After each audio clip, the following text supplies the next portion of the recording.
LCP Assemblée nationale et MAF Assurance présentent, avec le soutien de l'ADEME, Transportez-moi.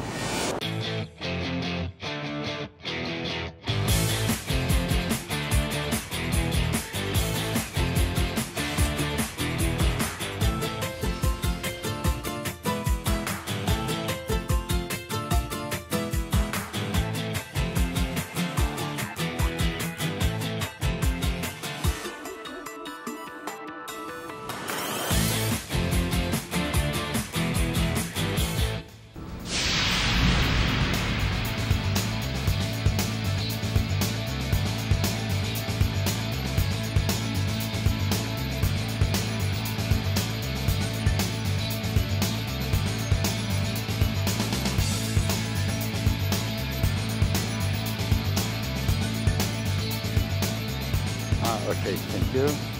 Ça, voilà. Yoda, right here. Bonjour et bienvenue pour ce numéro exceptionnel de Transportez-moi. Nous sommes ici dans ce qui est peut-être déjà le nouveau centre du monde, Dubaï.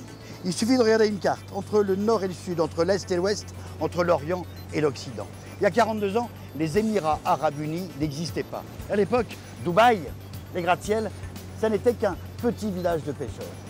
Tout ici est fait pour connecter le monde entier, pour construire le futur. Dubaï, la ville de la démesure. Tout de suite, le sommaire.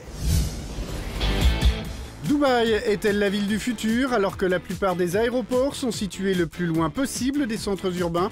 L'Émirat propose l'inverse. L'aéroport est placé au cœur de la cité, associé à un port maritime, une zone franche et un quartier d'affaires. Comment cela fonctionne-t-il? Transportez-moi à enquêter sur place. Masdar, la ville durable, un laboratoire grandeur nature pour les énergies renouvelables, une centrale solaire pour l'énergie et la climatisation, une usine de désalinisation pour l'alimentation en eau. Masdar, c'est une vie sans carbone et sans déchets en plein milieu du désert. Burj Khalifa, la tour la plus haute du monde, 828 mètres, 163 étages, 57 ascenseurs ultra rapides. Attachez vos ceintures, pour l'occasion, Gérard Felzer va nous emmener au sommet en moins d'une minute.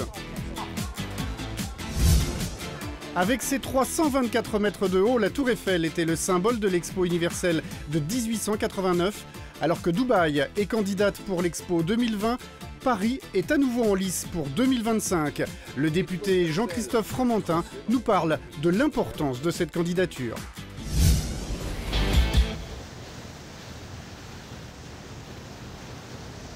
Nous sommes ici au large de l'un des deux terminaux du port de Jebel Ali. Ici, l'an dernier, plus de 16 000 bateaux de ce type. Et les plus grands encore ont débarqué plus de 13 millions de conteneurs venant du monde entier. Un port, une ville, un aéroport un peu plus loin, ces trois éléments forment ce qu'on appelle déjà le concept d'aérotropolis. Vous allez voir comment ce conteneur, par exemple, qui vient d'arriver de Singapour ou d'ailleurs, peut se retrouver dans moins d'une heure à l'autre bout de la ville, dans un avion.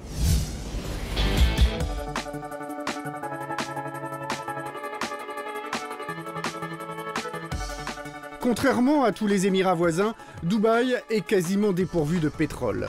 Pour pallier ce handicap, les autorités ont décidé de jouer à fond le principal atout de Dubaï, sa situation géographique.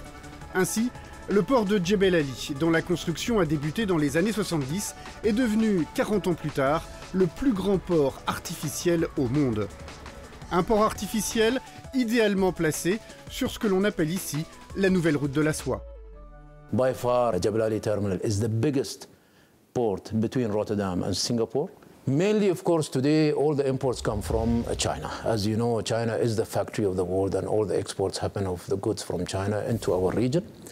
Of course, some are coming from Europe still and from USA, but mainly it is from the Far East.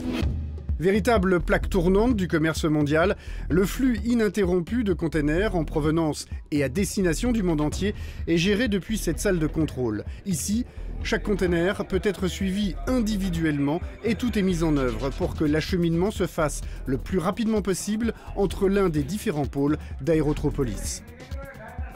The other model which is unique to Dubai which doesn't exist anywhere, where you have the port, the free zone, and the airport all clustered in one. We have the capability of basically transferring a container from the port into the airport within 45 minutes. 45 minutes? Yes. Unbelievable. Yes, we have created what we call a corridor. For example? A corridor is a road which is dedicated to move cargo only between the port and the airport, without any stoppages at any place, because it is in bond. It's coming from a ship and going into the airport and then straight to fly. Autre atout, la situation géographique de Dubaï. Démonstration avec ce container. Il a été affrété par les Nations Unies pour être entreposé dans un hub humanitaire créé de toutes pièces en plein désert. Et vous allez comprendre pourquoi.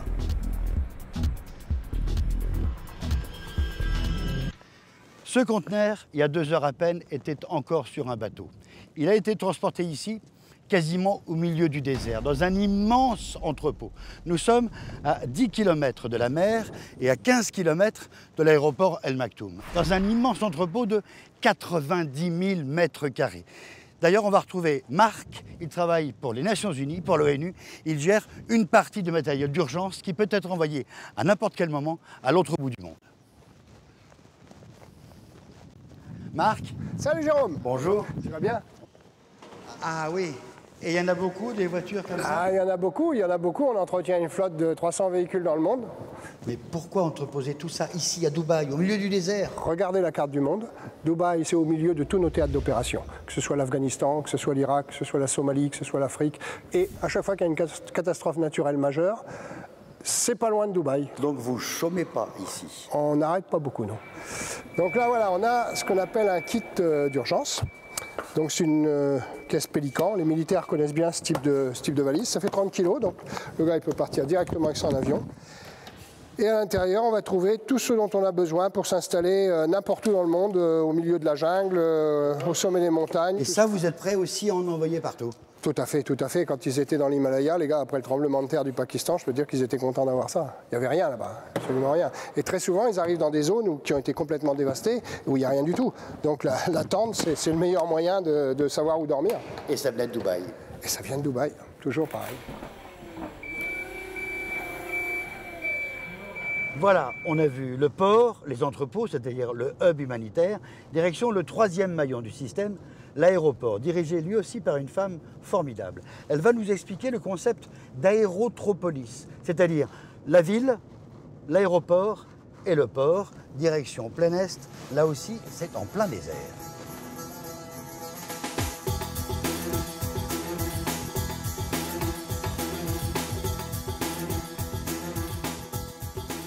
You know, people don't come to an airport, they come to a city, and they want to use that city to get to other places. And we happen to be fantastically geocentric and a few hours to probably the largest populations in the world, which is India and then China. Aviation megalopolis. You say aerotropolis, what that? An aerotropolis would be a city which is based around the heart of the city would be the airport, and it'll be the largest airport in the world with a capacity for 160 million passengers, 12 million tons of cargo, which then around that you have hotels, then you have a place, residential city for the people who want to work or live near that area.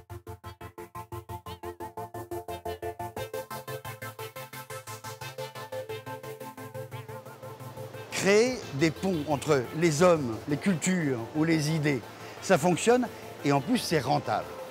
Il y a sûrement un truc, un secret, on va poser la question à Thierry Antinori, c'est le vice-président d'Emirates, ça tombe bien en plus, il est français. Ce terminal est spécialement conçu, c'est le premier au monde qui peut traiter 20 380 en même temps. Ce sont 10 000 passagers qui arrivent et 10 000 passagers qui partent. Mais qui vont faire une queue énorme, qui vont... Non, parce que ce terminal, il a 11 étages, il a 2 étages qui sont que des salons, vous embarquez directement dans les avions. Donc ici, c'est un produit sol unique. C'est l'anti-low cost? Absolument, le transport aérien n'est pas une commodité. Voyager entre un point A et un point B, c'est quelque chose d'émotionnel.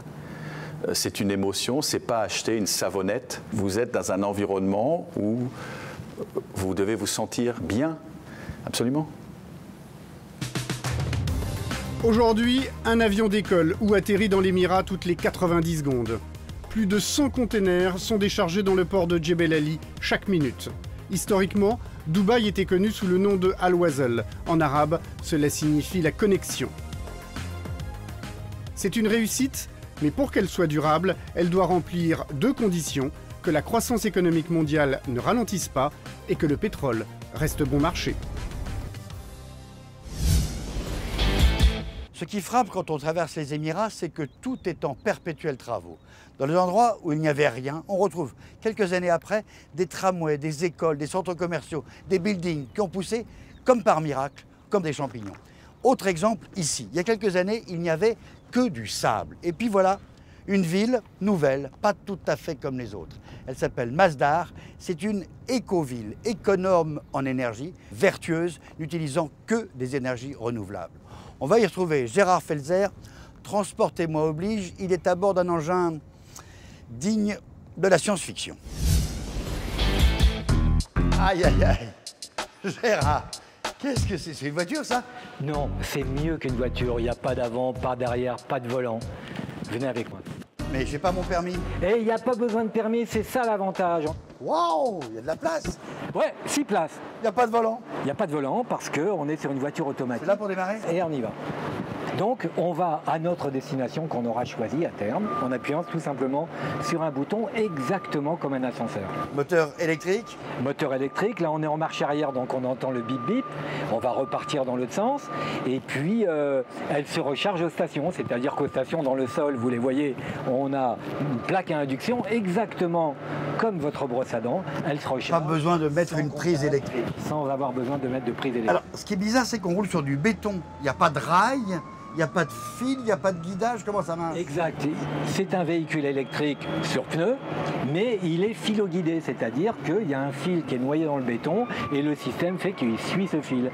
Mais il y a des systèmes bien plus sophistiqués qui vont permettre de provoquer des aiguillages, c'est-à-dire aller pratiquement là où on veut. Ça veut dire que dans cette rue intérieure, d'autres véhicules peuvent circuler très bien. Oui, mais attendez, les accidents alors? S'il y a un obstacle? S'il y a un obstacle, même si un oiseau passe, il s'arrête. Pourquoi? Parce qu'il y a des radars, il y a une caméra, il y a des caméras de surveillance un petit peu partout et c'est très sécurisant. Comme on est à Dubaï, évidemment, c'est climatisé. On peut discuter tous les deux. En tous les cas ici, c'est peut-être une préfiguration de ce qu'on aura dans nos villes demain. Oh, c'est quoi ça, Gérard? Et bien voilà, le drapeau arrivé, on a à peine le temps de se connaître, finalement, qu'on est arrivé. Alors, on vous dit dans moins d'une minute, et en effet... Et ça se gare tout seul? Et il se gare tout seul, là où il y a de la place. J'ai pas besoin de faire un créneau? Rien du tout, vous êtes libre, juste pouvoir descendre avec la porte qui va s'ouvrir et pas se cogner parce que c'est pas très haut. Et je n'ai perdu aucun point de permis. Après vous, monsieur Bonaldi. Et quand on revient de boîte de nuit, c'est quand même pratique. Hein. Oui. Dans cette ville durable du futur, la circulation des automobiles électriques se fait exclusivement en sous-sol pour que les ruelles de Masdar soient dédiées aux piétons. J'ai rendez-vous avec Nasser, c'est lui qui s'occupe de l'architecture ici. You are Mr. Nasser? Nice to see you. Nice to see you. Explain to me, where are we? We are now at Masdar city. You see that our buildings are close to each other. Yes, like your old towns. Yeah, so we can have shading. Every building is shading on each other. This is like going similar to the old Arabic cities. The enemy is the sun, the direct sun. Exactly. But it's fresh, the air. Yeah. Some wind? Yes, because of the design of the city, the orientation is 45 degrees to the sun, so there is always a day breeze and night breeze passing through the city. And also by having the wind tower, it is our air condition for the city. Very, very, very old technology. Very old technology, and the grandmother used to put like a wood clothes on top or with rags, so the cold air goes down and the family were living underneath. But this one is more of technology side of it. We put some technology on it, drags the air through this wind tunnel throughout the city and cool the entire place. This is what we call passive cooling. Passive cooling. Without adding any energy. In France, it's the same thing, but under the floor, which is puits canadien. Oh. Wind tower, la tour de vent in French.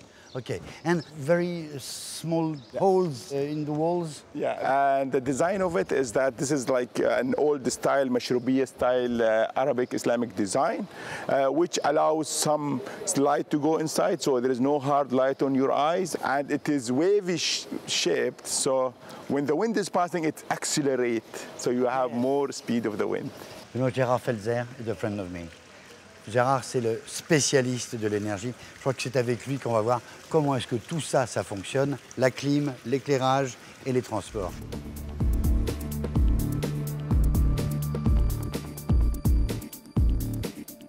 Yes, good to smile. Thank you very much. Gérard, ça m'étonne pas de vous retrouver ici. Oui, Jérôme. Et souriant en plus. Oui, parce qu'il y a du soleil. Alors imaginez-vous pourquoi je me marre, parce qu'il y a 30 ans ici, il n'y avait que du soleil, du vent et puis du sable. Alors qu'est-ce qu'on fait avec tout ça? Eh bien, on revient aux fondamentaux, parce qu'entre-temps... Il y a eu le pétrole. Eh oui, il y a eu du pétrole, mais bientôt il sera trop cher, il n'y en aura plus. Alors qu'est-ce qu'on fait? On revient au sable et au vent et au soleil. Voilà, avec le sable, on fait du silicium, donc des panneaux solaires. 220 000 mètres carrés de panneaux solaires ici, c'est quand même pas rien. Et puis avec le vent, des éoliennes, quand il y en a. Et avec le soleil. Et avec le soleil, eh bien, on chauffe de l'eau. On chauffe de l'eau dans des fours à concentration. Et à côté d'ici, c'est la plus grande ferme au monde. En fait, c'est comme des fours solaires. Oui, avec lequel on fait de la vapeur fait tourner des turbines et la turbine donne de l'électricité. Qui va me faire marcher ma clim. Et qui va faire marcher la clim, entre autres. Avec le chaud, ils font du froid. Avec le chaud, on fait du froid, on alimente des batteries, on fait marcher les voitures, finalement on fait marcher l'industrie. En fait, ici, ils préparent déjà l'après-pétrole. Ils ont du gaz, du pétrole et des idées. Ce qui se fait plutôt rare. Rien à voir, regardez là-bas, au fond là-bas, à l'horizon complètement. Vous voyez là, loin, loin, loin, loin. Il y a un phare là-bas, non? C'est pas un phare, c'est une tour. C'est la tour la plus haute du monde. Eh bien, on va s'y télétransporter immédiatement. Dubaï, c'était un petit port de pêche il y a un siècle encore. 100 000 habitants dans les années 70, 2,8 millions aujourd'hui. Ça veut dire que la ville est un perpétuel chantier. Très souvent pharaonique, quelquefois même dans la démesure. Vous la reconnaissez, la tour Burj Khalifa. C'est là que j'ai rendez-vous avec Gérard Felzer. On est en ville, j'y vais évidemment en métro.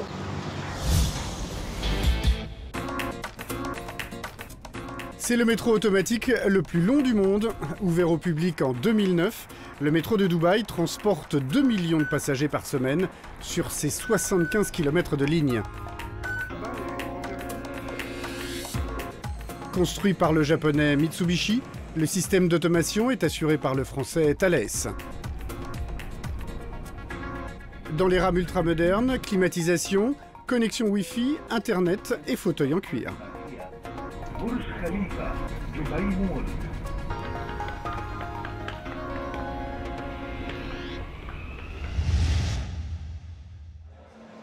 La tour Eiffel, bien connue, 324 mètres, puis quelques tours qui ensuite ont battu le record. Et puis celle-là, Burj Khalifa, 828 mètres de haut. Il paraît que là-haut, ça résiste à des vents de 198 km/h. C'est jamais arrivé, mais on va vérifier sur place. Et on va rencontrer Ahmad, qui est le gérant de cette tour. À mon avis, il a du boulot. Marhaba, Ahmad. Thank you. Oh, may I present you Gérard, an old friend. Gérard, Ahmad, let's go. D'habitude, Gérard, tu nous envoies en l'air très vite. Là, on va aller encore plus vite que d'habitude. Alors, on va 2 à 3 fois plus vite en ascension. On monte 2 à 3 fois plus vite qu'un avion de ligne.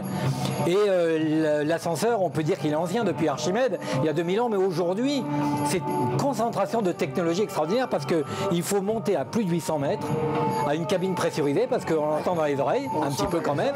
Attends, ça fait 20 secondes qu'on est parti, on est déjà au 60e étage. Voilà, on va à 40 km/h, ce qui est considérable. Et puis, il y a des systèmes qui font que les ascenseurs ne sont pas au même moment, aux mêmes endroits, pour qu'il y ait une fluidité parfaite. Il y a plus de 800 personnes en même temps qui sont dans les ascenseurs ici, 57 ascenseurs.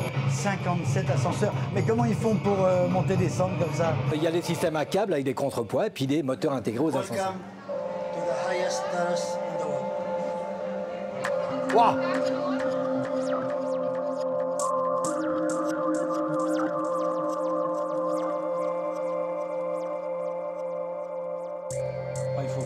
C'est génial. Vous voyez les 5 petits immeubles là, ridicules, perdus au milieu des buildings? Regardez, là, ils sont en direct. Eh bien, regardez comment c'était il y a 12 ans. Il y a 12 ans, ils étaient perdus dans les sables. Il n'y avait rien, rien du tout. Tiens, on rencontre l'un des plus vieux immeubles. Là, voilà comment il est aujourd'hui. Il est toujours présent et les autoroutes autour.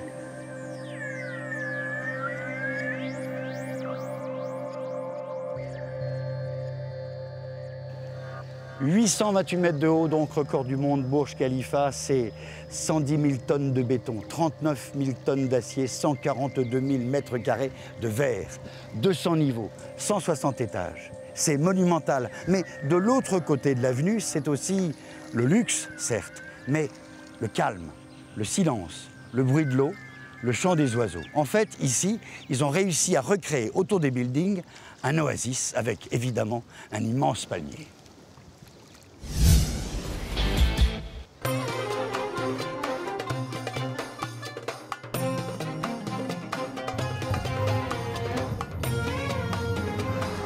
Voilà, retour sur terre, retour sur le plancher des vaches, pour vous montrer que Dubaï n'est pas que la ville de la voiture. Il y a aussi le tramway, le métro et bien évidemment le vélo. Nous avons rendez-vous dans quelques instants au 47e étage de ces tours. Rendez-vous avec son Excellence Rim Ibrahim Al-Hashmi. Son Excellence est chargée de la candidature de Dubaï à l'exposition universelle de 2020. Vous allez voir, c'est une femme formidable. Her Excellency, thank you to be here today. Why is Dubai bidding for the Expo 2020? By 2020, Jérôme, 2021, the UAE will celebrate its Golden Jubilee, its 50-year celebration. And for us, one of the most incredible ways to celebrate turning 50 would be to open up our arms to the communities of the world and inviting them to come and attend a pretty exceptional and unique expo in Dubai. And so our ability to connect people, containers, planes, students, businessmen, entrepreneurs, etc., from all walks of life. We believe that it is that convening power that Dubai has. If we have the privilege of winning the World Expo, 70% of the people who would come to the World Expo will be international. C'est un petit pays avec une histoire très brève, mais une belle ambition. Alors, nous sommes un pays qui est très jeune, mais avec une histoire qui est ancienne, avec des ambitions qui sont fortes, et nous espérons que les communautés du monde peuvent voir qu'on a une chance et qu'ils ont la chance aussi de participer avec nous pour réussir dans une exposition universelle pour tout le monde, pas seulement pour Dubaï. Votre Excellence, merci d'avoir répondu si spontanément et en français parfois. J'ai essayé un peu. Thank you. Revenez souvent nous voir. Merci, merci Jérôme. C'était vraiment un plaisir d'être avec vous. Merci. Vous allez voir comment est-ce que les expos, dans l'histoire, ont changé les villes. Regardez, en images. La première exposition universelle a vu le jour à Londres le 1er mai 1851. Mettant en avant la puissance britannique de l'époque victorienne, le Crystal Palace attira plus de 6 millions de visiteurs. Paris fut le théâtre de 4 expositions qui ont vu naître les jardins du Trocadéro et du Champ de Mars, le Petit et le Grand Palais, le Métropolitain et l'un des plus grands monuments du monde, la Tour Eiffel, exposée le 6 mai 1889 et réunissant 32 millions de visiteurs. L'année suivante seront présentés le pont Alexandre III, la passerelle de Billy et les passerelles métalliques provisoires réservées à l'exposition des ponts de l'Alma, des Invalides et d'Iéna. Les transports qui sont à l'honneur de la plupart des expos universelles, comme l'édition de 1906 à Milan avec la création du tunnel transalpin du Simplon, reliant pour la première fois par chemin de fer Paris et la Lombardie. Les transports dans leur diversité, ce fut la marque de fabrique de l'exposition de Vancouver au Canada en 1986 avec les présentations de l'aérotrain, d'une ligne de monorail, des télécabines et de bateaux-taxis. Enfin, en 2005, ce sont les défis environnementaux qui furent au centre de l'exposition à Aichi, au Japon, avec l'apparition de moyens de transport éco-responsables comme des bus à pile à combustible et hydrogène.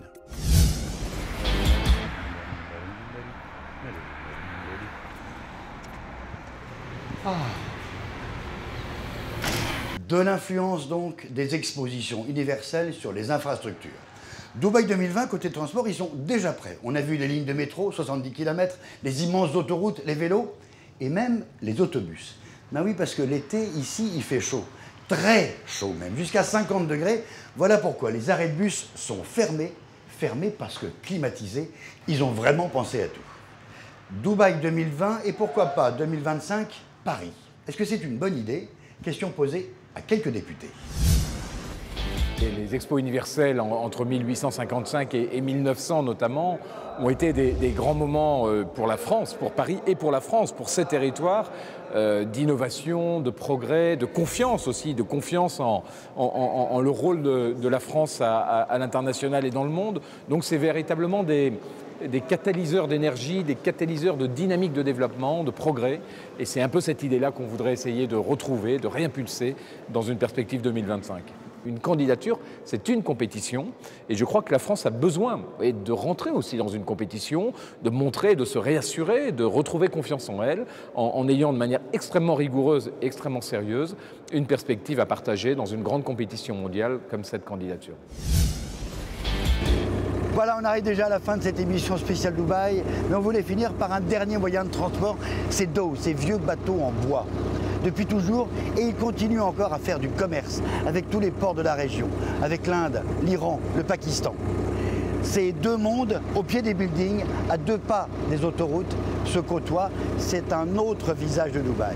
Voilà, au revoir Dubaï. Si vous voulez revoir ces images ou nous donner vos impressions, vous connaissez notre adresse internet, c'est transportez-moi.fr. Nous, on se retrouve très bientôt pour un nouvel épisode de Transportez-moi.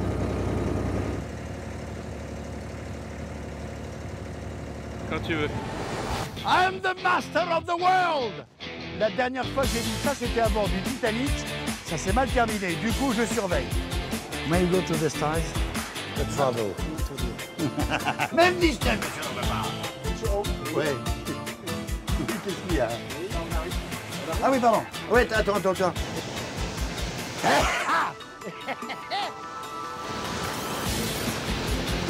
Bon, allez, t'as fait faux. LCP Assemblée nationale et MAF Assurance vous ont présenté, avec le soutien de l'ADEME, Transportez-moi.